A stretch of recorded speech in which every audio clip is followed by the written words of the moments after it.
aydan ayarlığındır.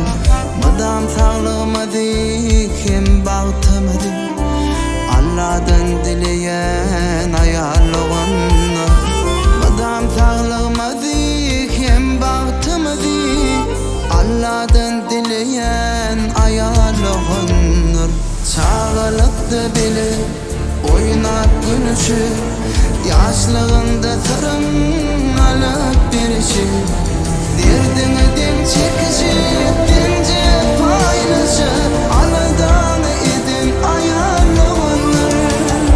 Çağalıkta bile oynap gülüşür, yaşlığında sırım alıp birişir. Derdini din çekişir, dince paylaşır, Allah'dan edin ayarlığındır.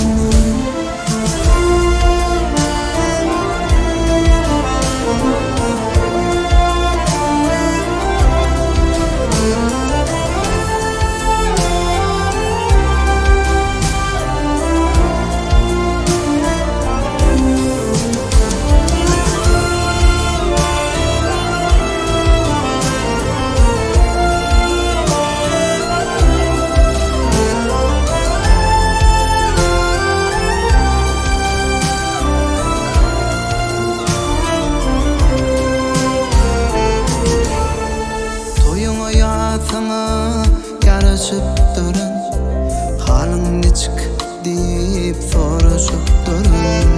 Çağlarını ölçağı dedi ey vurun, benim orun tutun ayarlığındır. Madam sağlığımadı kim bağıtamadı, Allah'dan dileyen ayarlığındır.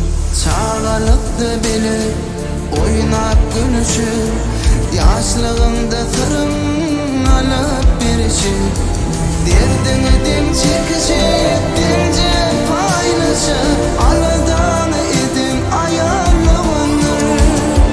Çağalıkta bile oynap gülüşür, yaşlığında sırım alıp birişir. Derdini din çekişir, dince paylaşır, Allah'dan edin ayarlığındır. Perişte dey insan